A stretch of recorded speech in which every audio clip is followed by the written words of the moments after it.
I have a question about the One Piece live action season 2 that needs answering. Which is, how are they going to divide up the second season in terms of episodes?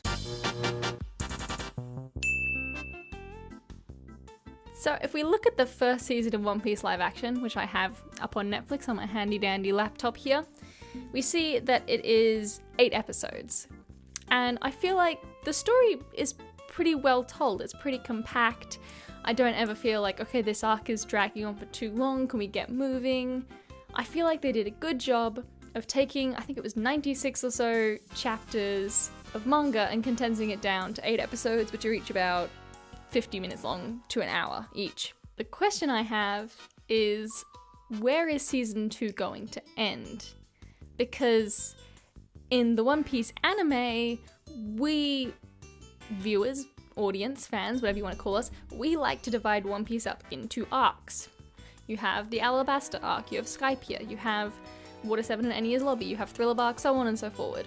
The thing is, these are not the same as seasons. Seasons are normally sort of around the same length. With One Piece arcs, that's not the case. I mean, if you just look at Wano, like, it is a huge arc. It has taken quite long compared to some of the earlier ones. The first season of the One Piece live action covers manga chapters 1 to 95. The Wano arc goes from chapter 909 to beyond 1040. So, while I think a lot of One Piece fans, myself included, have made the assumption that season 2 of the live action is going to end at the end of Alabasta, I'm not sure that's actually going to be the case, because I don't think they're going to have enough time. If you look at where the first season left off, they still have to go to Logue Town, and then Reverse Mountain, and then Whiskey Peaks, and then Little Garden, and then Drum Island, and then Alabasta. That's quite a lot to get through. So I wanted to talk today about how I think they're going to break things down in the second season in terms of what will be in each episode. I think they'll still stick to 8 episodes, and so what else they might have to take out in order to stick to that time frame. Starting straight off the top with Logue Town. I think Logue Town is going to be 1 episode maximum. I think they also might try and fit the beginning of the Reverse Mountain arc into that first episode. So everything from them arriving to Logue Town, meeting Smoker, Luffy getting trapped in the stocks by Buggy. Forgot his name for a second. I was like, Buffy? I'm like, no, not the Vampire Slayer. Zoro getting his new swords, and then them leaving, them heading up the Reverse Mountain, and then I think maybe the first episode will end with them going into Laboon's mouth. Second episode, we'll see the continuation of Reverse Mountain, where the Straw Hats meet Crocus, discover who Laboon is, and invite him to honorarily join their crew, which obviously later becomes important as that sort of becomes their in with Brooke. And then second episode will also have the beginning of Whiskey Peak, where the Straw Hats arrive, they start the celebrations, they all fall asleep. Baroque Works reveal himself, Zoro reveals that he knows Baroque Works, and they get to fighting. And then also possibly the reveal with Princess Vivi being undercover. I think we'll see all of that in the second episode because there's still a lot to get through. But this is also an important plot point because it sets up who Princess Vivi is and why she eventually ends up with the Straw Hats. And also who Baroque Works are, which of course is very important for the entire Alabasta arc. I do like that in the first season we saw a member of Baroque Works approach Zoro in, I think what was his very first scene in the first episode, because obviously in the anime he mentions he's been approached by them before, but we never actually see that scene. I liked this because they sowed the seeds for the plot of the second season in the first season, which they were able to do because they obviously have so much foresight as to where the series is going. Third episode, we go straight into Little Garden. I'm like kind of indifferent about Little Garden. Like if they got rid of it entirely, I wouldn't hugely care.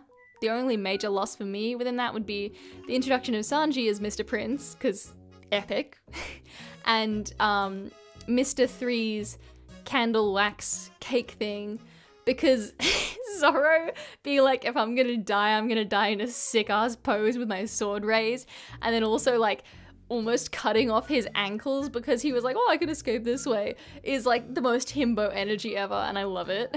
But I think they can't cut out Little Garden again because of they introduce more members of Baroque Works like Mr. 3, giants whose names escape me. They have funny laughs, I remember that much. That becomes important in Ennia's lobby later on, that connection, so I don't know if they can skip that. That's when Nami gets her sickness, which is what leads them to going to Drum Island. So also that's important.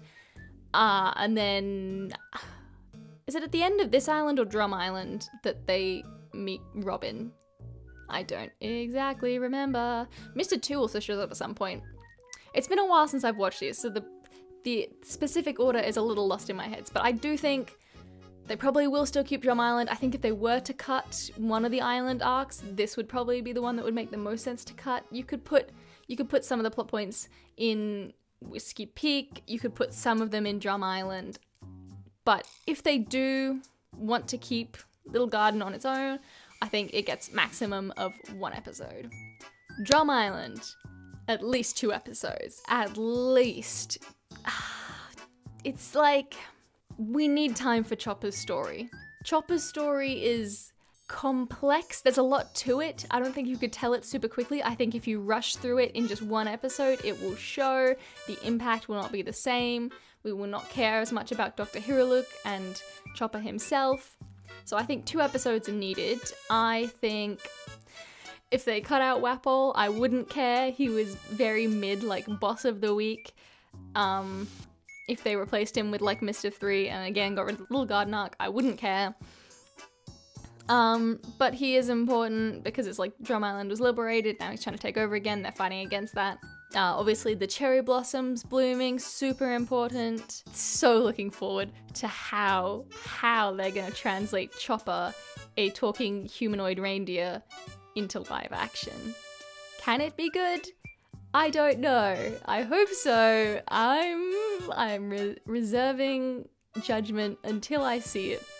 I'm also curious who they would get to voice Chopper, because the general thinking behind the show so far seems to be avoid A-list celebrities. We can afford them, but we want unknowns, because otherwise it's just, oh, it's this actor, oh, it's that actor from this other thing, and they want it to be completely their own characters, the One Piece characters, which I think has worked out well for them.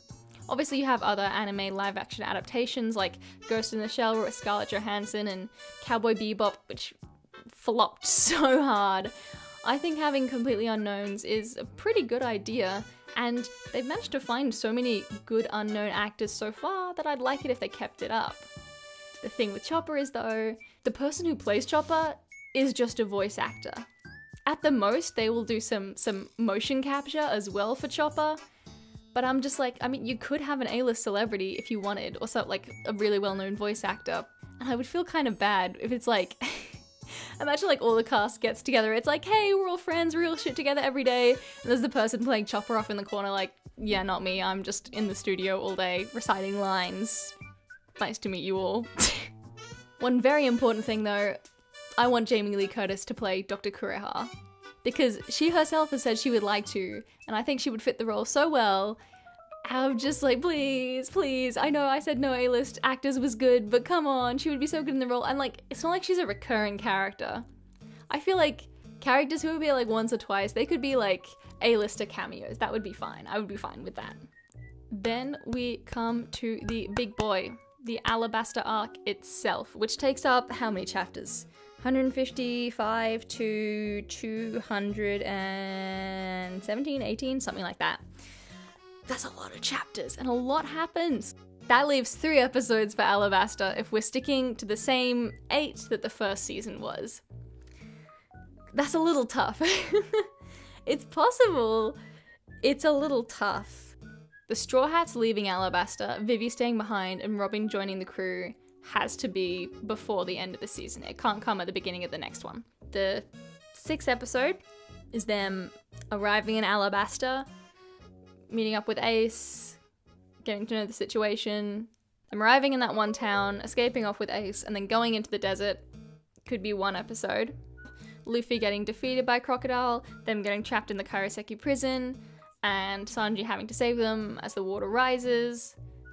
That goes in episode 7. You know what? I'm thinking about it. The finale in the city actually probably needs to be 2 episodes because I'm remembering it's not just Luffy versus Crocodile. It's also Sanji versus Mr. Two Boncle Sama. Zoro versus Mr. One. Nami is against... what is her name? The one with the pointy heels and the blue poofy hair. Usopp is... yeah, that's a good question. He's against the guy with the bat, isn't he? Chopper, not a clue. Not a clue. And then I think Vivi's just getting beat up by Crocodile. Okay, I think if they added one more episode, if they made the second season 9 episodes, I think they could do it. I mean, not every TV show produced by Western media has to have the exact same amount of episodes in a season. After that arc, they'll have to be careful. Skypiea they could probably fit into 1 season. Water 7 and Enies Lobby, they might need 2 parts for that one. Or what they could do is they could have all of Water 7 and the beginning of Enies Lobby in 1 season, and the next season is the rest of Enies Lobby, post Enies Lobby, and Thriller Bark together. At some point they are going to have to start splitting down the middle. There's no way they're getting all of Dressrosa into 1 season.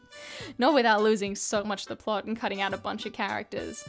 But the problem with One Piece is the world building is so great that characters you think don't matter do end up mattering several arcs later, when it's like, oh, because you're cool with this person, you're now cool with me, or it's like that person was from this island, we're now on this island, so we know some stuff about it.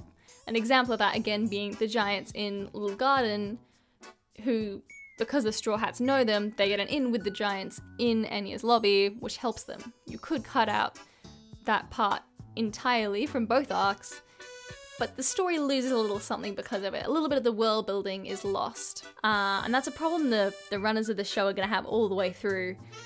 It's like, what do you want to cut? What do you want to keep? Because again, there's so much source material.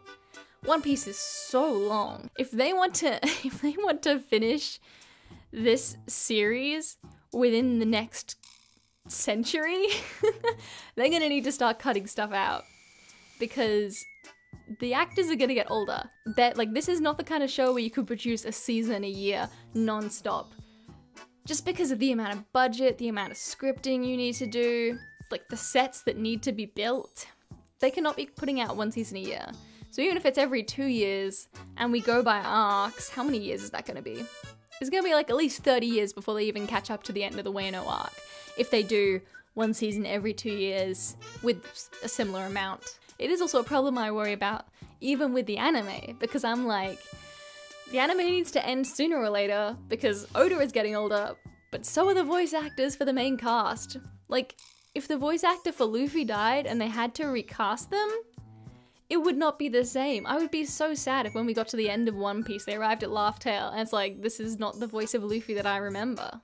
Yeah, Netflix is gonna have a couple of challenges to overcome with this one, which I think we all knew from the beginning, which is why so many people were cautious about the One Piece live action first season. We weren't sure whether it was going to be good, because there's so much to mess up with this one. But the first season was a solid show. They did a good job of adapting it into a live action format without losing some of the whimsy of the original. They might do it with season 2, especially now that the first one was sort of a proven success. It did well as a proof of concept. They might manage to pull it off with season 2, but only time will tell.